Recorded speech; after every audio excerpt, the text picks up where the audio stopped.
Listo.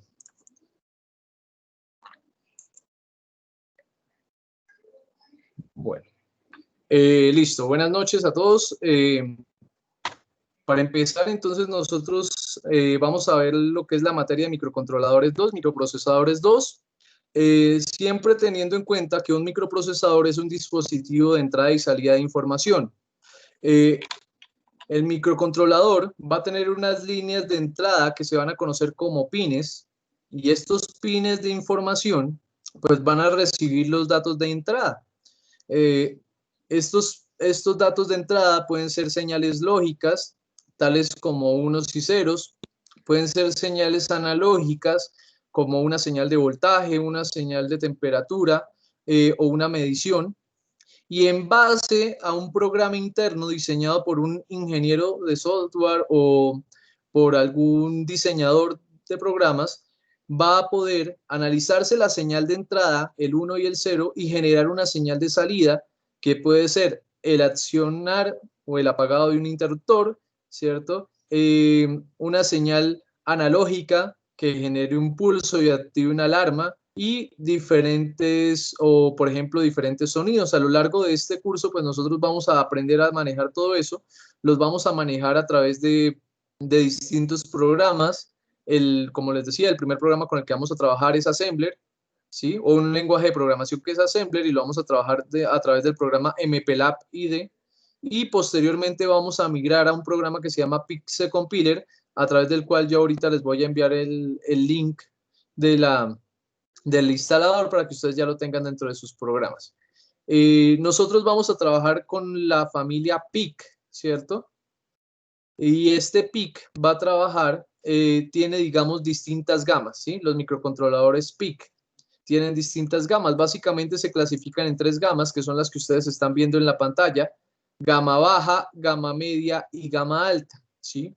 ¿De qué depende que yo seleccione determinada gama? Pues la gama que yo seleccione va a depender de las necesidades que yo como usuario tenga. Si yo, por ejemplo, necesito simplemente, digamos, un microcontrolador con pocas entradas y con pocas salidas y que no consuma muchísimos recursos de software, pues voy a usar microcontroladores gama baja, ¿sí? Haciendo, por ejemplo, digamos, una analogía. Ustedes no van a comprar, por ejemplo, si ustedes tienen una familia, ustedes no van a comprar un camión para transportar a su familia, sería ilógico, ¿sí? Ustedes, si tienen una familia, ustedes dicen: compro un carro que se adecue pues a la cantidad de personas que hay en mi casa, y ahí ustedes compran el carro. Lo mismo que si ustedes tienen una empresa que transporta materiales, no van a comprar un automóvil para llevar los materiales de un lado al otro, ¿no? Simplemente ustedes ahí conseguirían pues un carro que se adecue a esa medida. Entonces eso es como la importancia. Ustedes siempre tienen que mirar el PIC de acuerdo a lo que ustedes van a trabajar. Digamos, acá nos están indicando que las familias de PIC, fíjense que tenemos los gama baja, que son los PIC 10F y los PIC 12F. Gama media están clasificados como los PIC 16F, y dentro de esta gama media es que nosotros nos vamos a desplazar. ¿Por qué se eligió, digamos, para este curso el PIC 16F877? Porque es que es un PIC que cuenta con la mayoría de funciones que nos podría dar un microprocesador de gama baja, y pues algunas funciones que nos brindan los procesadores de gama alta, ¿sí?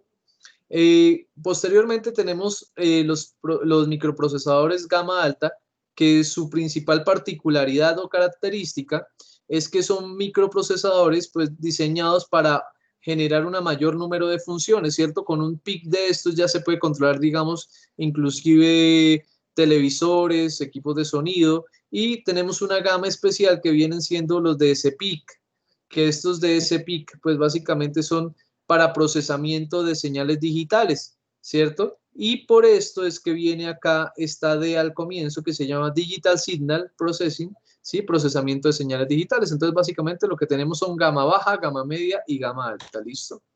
En ese aspecto. Acá les estoy dando el espacio para que ustedes pues copien esta partecita.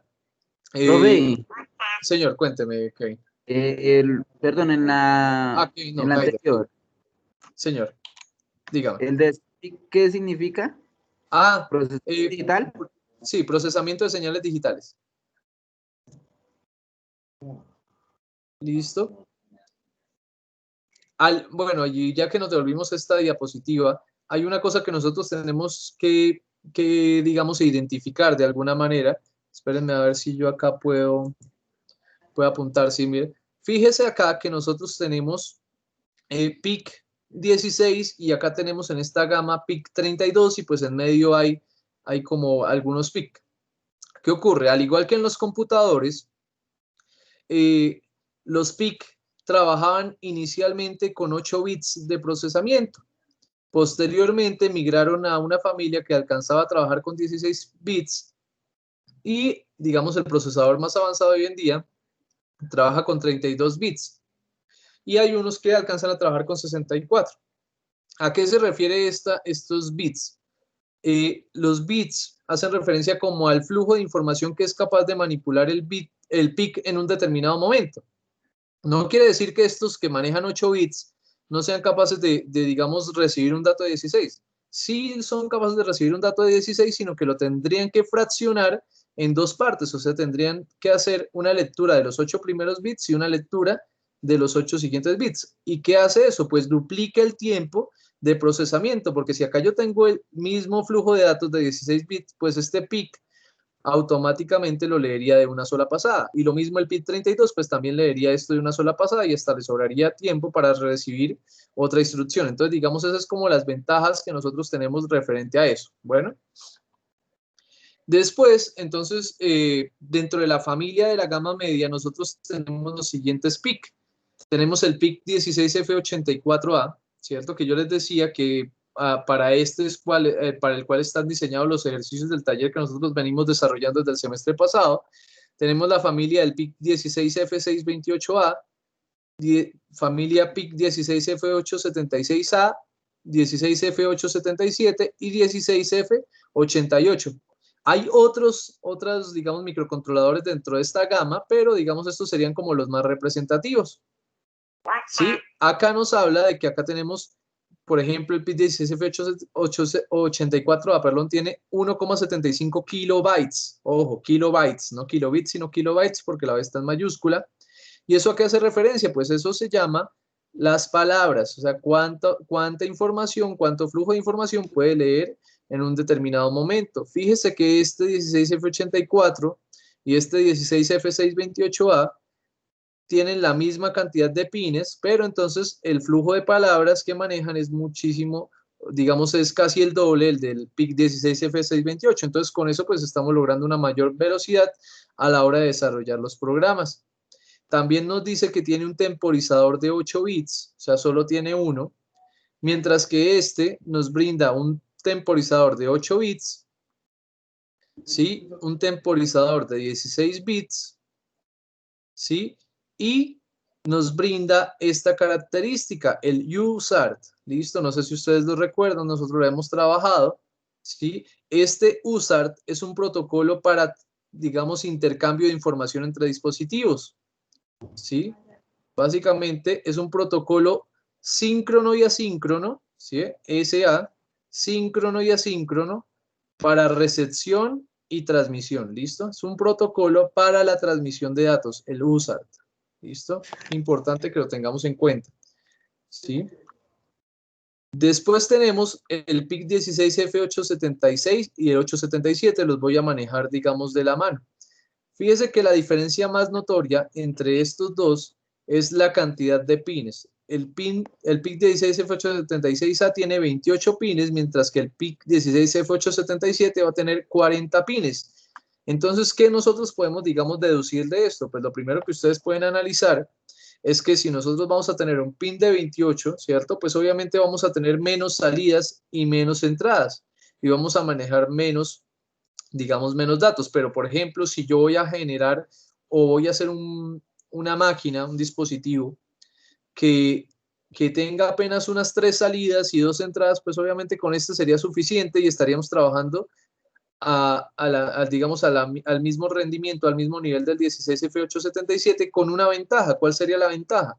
Al tener menos pines de entrada y salida, pues obviamente voy a tener también menos gasto energético. Y hoy en día el gasto energético es importante tenerlo en cuenta dentro de los equipos, porque por ejemplo, Si ustedes tienen un computador, es importante que su computador le dure bastante tiempo la batería, porque antes los computadores anteriormente pues consumían de manera excesiva pues la batería. ¿Listo? Esa partecita. También lo mismo, trabaja con USART, entonces lo que les decía, ¿sí? Síncrono y asíncrono, transmisor y receptor, ¿sí? Transmisión y recepción síncrona y asincrónica. También trabaja con un protocolo. Este es un protocolo de intercambio de datos que se llama USART. También hay otro protocolo de intercambio de datos que se llama el protocolo SPI y 2C. Estos los vamos a ver más adelante. Yo se los voy a explicar cómo funciona cada uno de ellos, ¿sí? Pero este también es un protocolo para intercambio de comunicación. Y este es un protocolo, la S, es un protocolo de tipo serial, ¿listo? Entonces acuérdense de eso, ¿sí? Esto quiere decir la SPI, quiere decir Serial Peripheral Interface, interfaz periférica serial, ¿sí? Y trabaja con protocolo I2C. Y adicional a ello, trae el ADC, no sé si se alcanza a ver, el mismo que tenemos acá, un ADC. ¿Y ADC qué viene siendo? Alguno que me responda a los que estén ahí, ¿sí lo recuerdan? Así de manera rápida, ¿qué viene siendo el ADC? Convertidor análogo digital. Exactamente, sí señor. Entonces, ¿qué ventaja nos va a brindar? Si yo tengo un conversor análogo digital, espérenme a ver si yo tengo por acá de pronto dentro de las herramientas que me brinda el Teams, yo puedo escribir. Profe, Señor. qué pena molestarlo, o algún compañero si de pronto sabe cómo quitar la barrita de como de trabajo de Team Day del medio de la pantalla, que es que está muy... No, la verdad yo, este sí no lo... Ni me deja Pues, moverlo tampoco. picar afuera. No, sigue apareciendo. Espérenme a ver. No, no me deja la opción de escribir en la pantalla. Espérenme. Bueno, no puedo. Listo. Ah, pero esperen acá, entonces lo hago acá con Paint mientras tanto. Bueno, ¿qué ocurre? Espérenme acá, cambio un pincelito. Listo. ¿Qué ocurre cuando yo uso el conversor análogo digital o qué ventajas me da? Y vamos a revisar acá lo de comunicaciones análogas de paso para que hacer como una revisión. Yo tengo mi señal, ¿cierto? Esta señal viene analógica y yo tengo que convertirla en ¿qué? En una señal de este tipo. ¿Listo? Ah, espera. Este tipo no.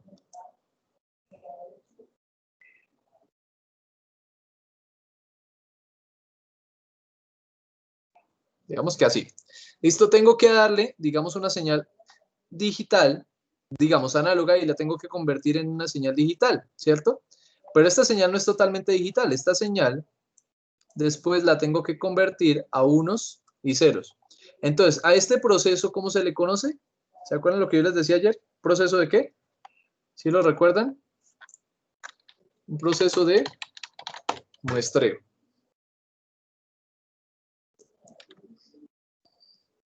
¿Listo? A ese proceso del conversor análogo digital se le conoce como muestreo. ¿Y qué va a hacer ese muestreo?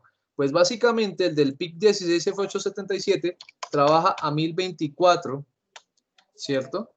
¿Qué quiere decir esto?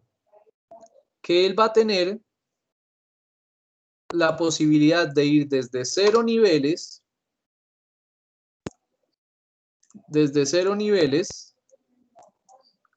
hasta 1024. ¿Esto qué quiere decir? Que por ejemplo acá donde valga 0, él me va a poner el número 0, ¿cierto? Si este valor, digamos, está entre 0 y 5, supongamos que él le va a dar el valor, supongamos que esto es 2, entonces le voy a dar el valor 0, 0, 1 y 0, ¿cierto? Entonces yo tengo 0, 0, 0 para el primer nivel, 0, 1, 0 para el segundo nivel, pero el muestreo lo puede hacer hasta 1024 veces, o sea que yo puedo tomar, no acá como tengo yo en esta parte, que tengo ¿cuántos? 1, 2 y 3 niveles, ¿cierto? Sino voy a tener 1024 niveles, y al tener 1024 niveles, ¿qué voy a garantizar? Que esta señal va a ser muchísimo más parecida, a la señal original. Y ese proceso de muestreo, pues obviamente, pues garantiza que usted cuando vaya a sacar una señal digital, pues va a tener mejor calidad. O sea, Si yo tengo un microcontrolador que tenga 1024 niveles y otro microcontrolador que tenga 2048 niveles, obviamente, ¿cuál va a ser mejor? ¿Cuál va a ser mejor? Obviamente. 2048. 2048, pero yo tengo una desventaja con la señal de salida. ¿Qué piensan? Si este me muestra a 1024 veces y la señal es muy parecida, ¿qué va a pasar con el que tenga 2048? ¿Qué desventaja va a tener? ¿Que la señal va a ser qué? Prácticamente lo mismo, No tanto por eso. ¿no? ¿Sería qué? Ahí se los pongo como en este análisis. Ustedes tienen una película de baja calidad y una película de alta calidad, ¿cierto? La misma vaina. Ustedes me están diciendo el de 1024, el de 2048 es mejor que el de 1024, ¿cierto? Y si yo pongo el de 1024, pues se va a ver muchísimo mejor por lo que dice Pedro. Es muy parecida a la señal original. Pero ¿qué desventaja tendría ahí? ¿El qué? ¿Cuál sería la desventaja fundamental de eso? No sé, el tamaño que es más pesado. El tamaño, Mariana, perfecto. Entonces, el tamaño sería lo que viene a influir ahí. Si yo tengo una señal que me va a muestrar muchísimas más veces por segundo, el tamaño se va a incrementar y por ende, pues el procesamiento de la señal. Por eso es que, por ejemplo, una película que dura el mismo tiempo, ¿cierto? Pero que viene en 4K, entonces, ¿a cuánto estaría muestreando? A 4000 y punta veces por segundo, ¿cierto? Mientras que las de 1080, pues, se ven parecidas, pero con menor calidad. El ojo humano, digamos, no alcanza a detectarlo, pero en un televisor ya, digamos, que maneje 4K, pues ustedes van a ver la diferencia, ¿sí? Entonces eso es como lo que, digamos, explica y se aplica, digamos, a todas estas partes, ¿listo? Entonces, repito, usar transmisor y receptor análogo, perdón, asíncrono y síncrono, y SPI, una interfaz de transmisión serial, un periférico serial, ¿listo? ¿Para qué me va a servir el SPI? El mouse de su computadora, sea portátil o de escritorio, trabaja con PIC o trabaja con algún microprocesador, ¿sí? Y dentro de él va a trabajar con interfaz serial. ¿Por qué? Porque él trabaja con USB y en la USB, si ustedes saben, USB quiere decir Universal Serial Bus. O sea que si es serial, trabaja con I2C. Y ustedes si cogen un mouse USB y es cableado, ustedes van a ver dos cables. Un cable va a ser para el reloj y el otro cable va a ser para los datos. Si el mouse es inalámbrico, lo que se vaya a ir por la parte inalámbrica también tiene que ir por protocolo serial, o sea, bit detrás de bit. ¿Listo? Bueno, ahora sí, el software con el cual nosotros vamos a trabajar. Entonces, la primera parte, lo que son estas 2 semanas, vamos a trabajar con el MPLAB ID. ¿Listo? Que es el compilador, digamos, de manera principal en esta parte, y posteriormente vamos a trabajar con el PIC compiler, ¿sí? Entonces, ¿cuál es la diferencia principal entre estos dos? Digamos, es la... esperen acá, a ver si puedo generar algo acá. No. Quiero algo. Espérenme un segundito, muchachos, por favor.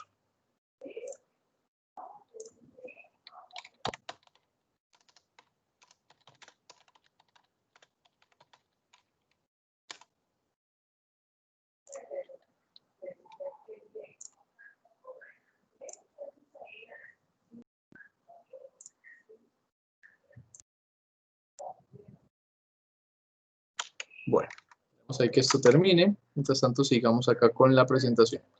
Listo. Entonces, lo que yo les decía, nosotros básicamente vamos a tener dos lenguajes de programación principal, el MPLAB ID y el PIC compiler. ¿Cuál va a ser la diferencia entre los dos?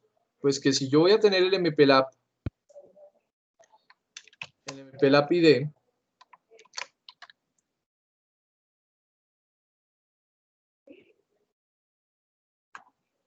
listo, pues MPLAB, listo, tiene las siguientes características el MPLAB. Entonces, ¿cuáles son las características? Entonces, la primera característica del MPLAB es propiedad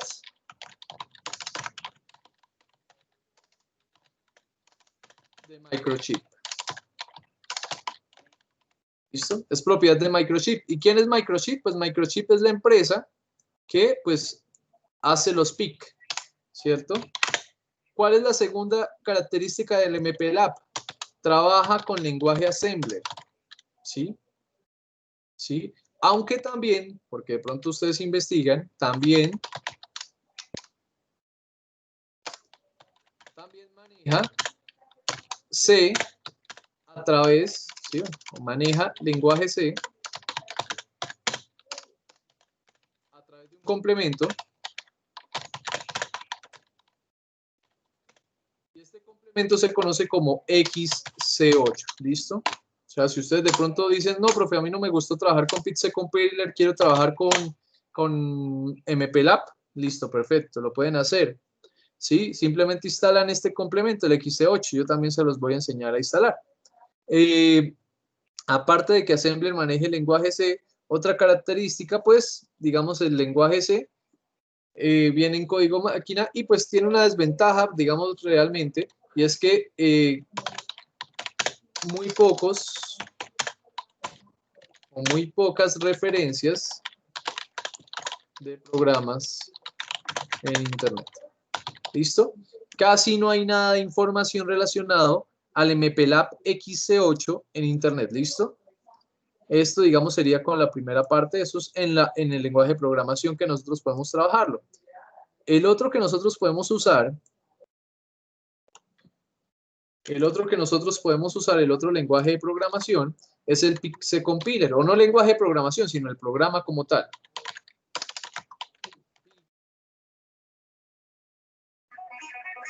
Compiler, ¿listo? Entonces, digamos una característica del PIC-C Compiler, entonces viene siendo la siguiente, la primera característica del PIC-C Compiler. ¿Cuál es la primera característica? Maneja lenguaje C. ¿Listo? ¿Sí? Por lo tanto, es más sencillo programar. ¿Sí? O sea, programar en este lenguaje es muy facilito y es muy cómodo para trabajarlo. La otra ventaja, aparte del lenguaje C, nosotros encontramos mucho material en Internet. ¿Listo? Entonces nosotros vamos acá, permítanme acá agrando un poquitico más esto.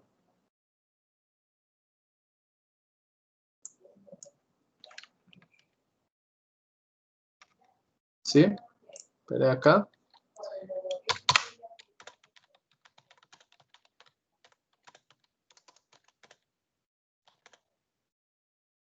¿Listo? Encontramos mucho material en Internet y cuando yo me refiero a mucho material en Internet es que vamos a encontrar muchísimas librerías. ¿Y qué son las librerías? Pues las librerías básicamente son los programas que controlan cada parte de nuestro código. Y la tercera parte, entonces aparte de manejar el lenguaje C y que encontramos mucho material en Internet, bueno, es similar al lenguaje usado por Arduino, lo que facilita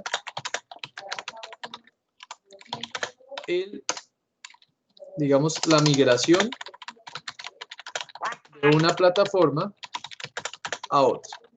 ¿Listo? Entonces esto, digamos, como que serían las ventajas y desventajas que nosotros podemos llevarnos con esto.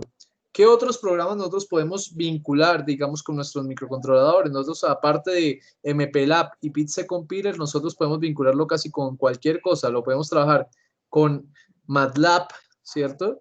Y con un programa que se llama LabVIEW, que también lo vamos a tratar de revisar al finalizar el semestre. ¿Listo? Entonces, esto sería lo que nosotros vamos a trabajar durante esto. Entonces, por favor, ahorita les voy a explicar cómo se instala el PIC-C Compiler para que ustedes también lo tengan ahí instalado. Espérenme. Siguiente.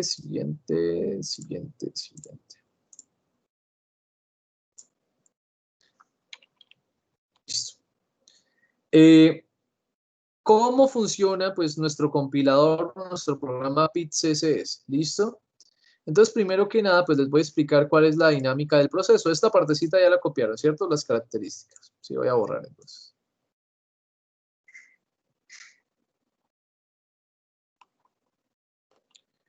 Listo.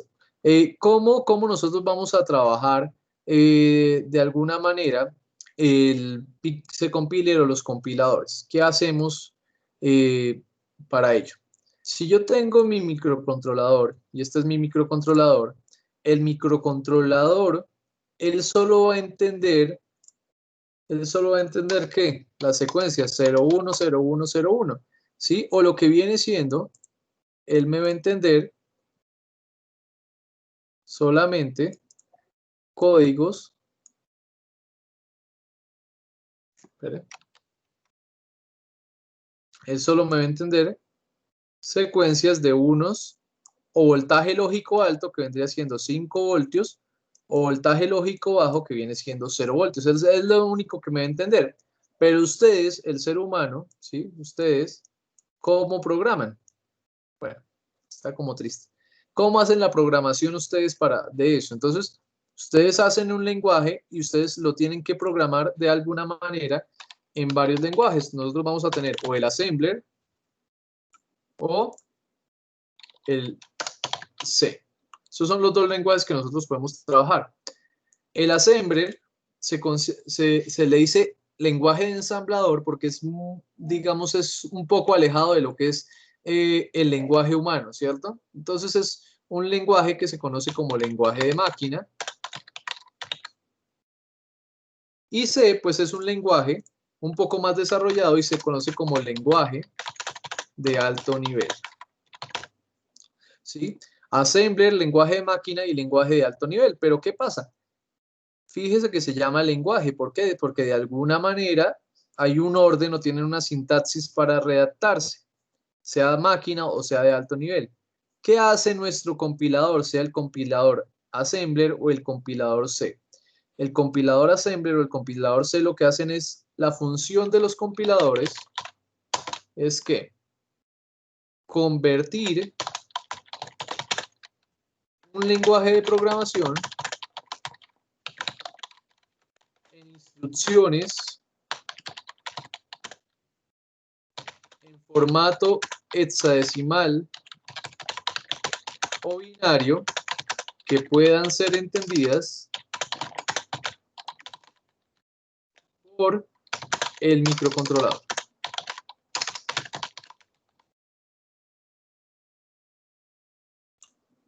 ¿Sí?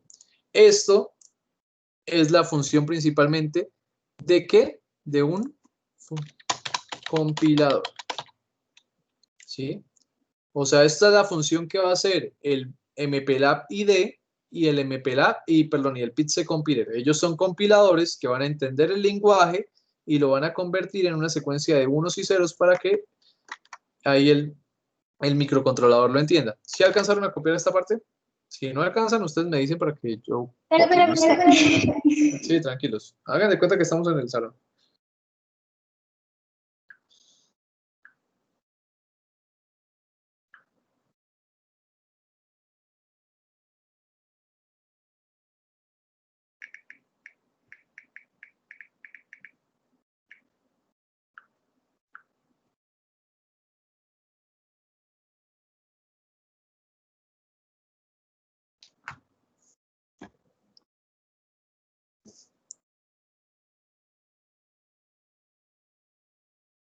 Listo.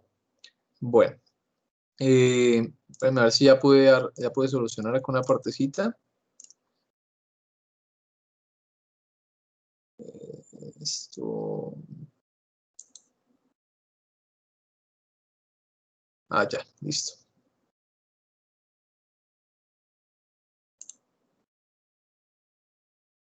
¿Y dónde está?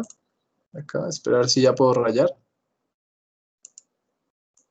Apuntador. Listo, marcador. Borrador. Lapicero.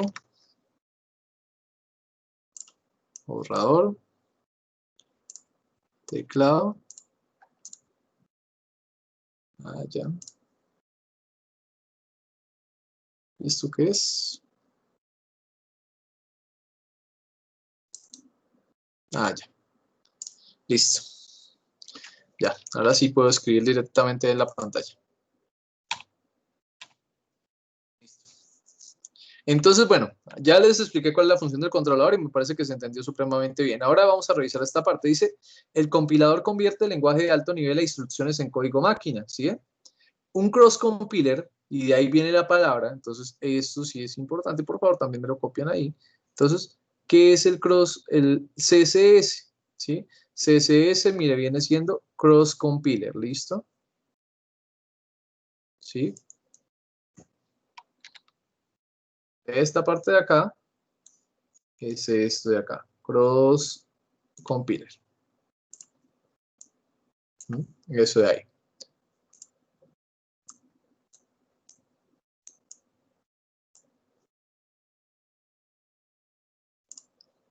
Listo. Bueno, dice, el compilador convierte el lenguaje de alto nivel en instrucciones de código máquina. El cross compiler funciona con un procesador diferente del computador al procesador objeto. ¿Eso qué quiere decir? Pues que obviamente cuando ustedes hacen la compilación, cuando ustedes compilan, el compilador no va a hacer la conversión del código de alto nivel al código de máquina dentro de la memoria del microcontrolador, sino que la haces dentro de la memoria del microprocesador del computador. O sea que si ustedes tienen un computador con Intel Core i5, pues él va a hacer el cambio dentro del microprocesador Intel Core i5 y de ahí pues posteriormente lo vamos a migrar al microprocesador PIC a través de la herramienta que viene siendo el PIC-3.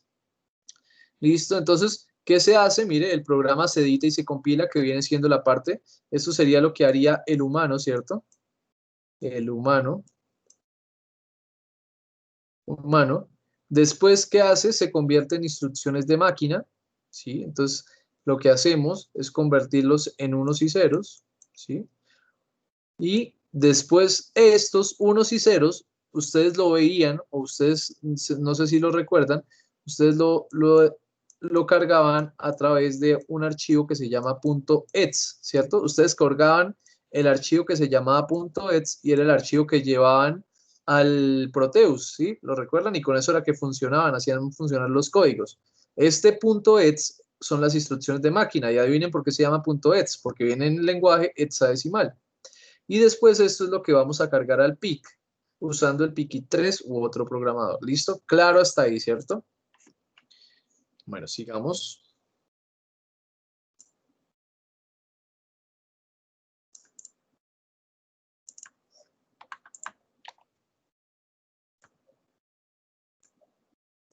Listo.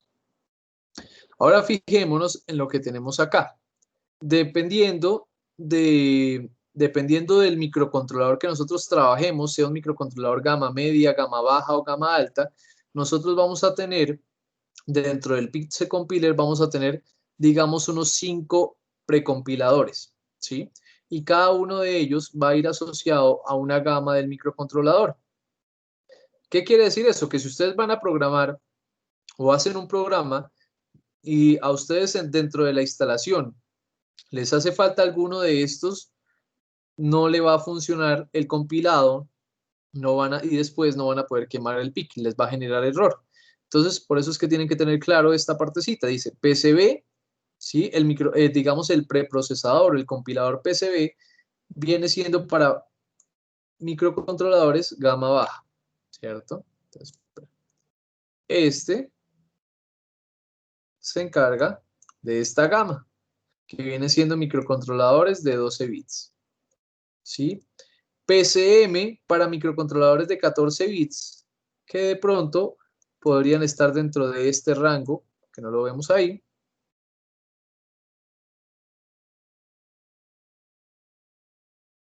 Acá un segundito, bueno, no me deja. Y después tenemos el PCH, que ya viene siendo, sí, específicamente, o sea, el que nosotros fijo necesitamos tener instalado, viene siendo el compilador PCH para microcontroladores de 16 bits, como el 16F877A, y después vamos a tener el PCD, que ya viene siendo para los microcontroladores de 24 bits, ¿sí? Toda esta gamita de acá. Entonces, cada uno de ellos, pues, nos brinda una función, o nos brinda unas ciertas características de acuerdo a la gama. ¿Por qué? Porque estos están programados para hacer ese tipo de compilaciones, ¿listo? Entonces copien esa partecita, vamos a tener PCB, PCM, PCH y PCD, ¿listo? Son esas gamas que tenemos ahí dentro del microprocesador. ¿Listo? Bueno, voy a borrar acá esto, mientras tanto. Muchachos, esto sí les voy a pedir un favor para la próxima clase, por favor todos tengan mínimo Proteus funcionando totalmente, el assembler funcionando totalmente y el assembler con o sea, descargan el programa el del MPLAB, ¿sí? Lo tengan bien instalado ahí dentro del equipo, Proteus, assembler, tengan a la mano también yo creo que el PIC, tengan a la mano una protoboard, ¿sí? El PIC de SF877A y la resistencia de 10K, un pulsador y pues los condensadores de 22 picofaradios que yo les había pedido la clase pasada, ¿listo? Entonces, porque la próxima clase es práctica, bueno, arrancamos de una vez en práctica y yo lo que vaya haciendo lo van ustedes haciendo allá también, ¿listo? Bueno, entonces acá arrancamos. Pitse Compiler nos permite generar 3 formatos de archivo principalmente. Tiene más, pero voy a nombrarles los que son más importantes. Entonces tenemos el asterisco.c, que entonces este viene siendo el lenguaje en C. Ojo que si yo estoy trabajando con assembler, ¿cuál vendría siendo? Asterisco.a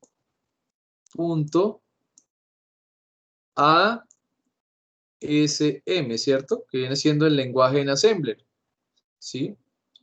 ¿Qué significa el asterisco? El asterisco representa cualquier nombre, ¿cierto? Juan.asm, Pedro.asm, ¿sí? Cualquiera de ellos. ¿Sí? Asterisco.c. Entonces, me indica que el lenguaje está en código fuente C. Entonces, por ejemplo, yo una pregunta parcial. Si yo cargo un archivo .c dentro del microcontrolador PIC, ¿este podrá funcionar? No, obviamente no va a funcionar. ¿Por qué? Porque el microcontrolador PIC solo reconoce que el lenguaje máquina, ¿cierto? O lenguaje hexadecimal. Entonces, en este caso, vamos a poder revisar. Entonces, les preguntaré cuál de estos dos viene siendo el que usaría el microcontrolador. Entonces, ustedes tienen que revisar asterisco.h. Entonces, por ejemplo, si fuera Juan.h, ¿para qué me sirve este H? Este H, fíjese lo que dice, son archivos de cabecera usados para definir pines, registros y bits de registro. O sea que si son archivos de cabecera usados para definir pines, registros y bits de registro, este punto H simplemente es la configuración. Ustedes recuerdan lo que hacían con el PIC Memory Views, ¿sí? Esa configuración de pines, apagar el perro guardián, el board emprendido, ¿cierto? El brownout, todas esas cositas se configuran en archivos.h, ¿listo? Y posteriormente sí vamos a tener el asterisco.exe, que fíjense que acá está un poquito más grande, el cual genera el código estándar hexadecimal que es compatible con todos los programadores. Y cuando yo hablo de todos los programadores, no me refiero a ustedes, sino básicamente a los programadores de la familia del PICIT, ¿cierto? Que pueden ser PICIT 2, PICIT 3, hay otros que se llaman Realize, que esos no vamos a trabajar, pero entonces viene siendo esto, ¿listo? ¿Claro hasta acá esta partecita? ¿Una duda, pregunta, inquietud? ¿Listo?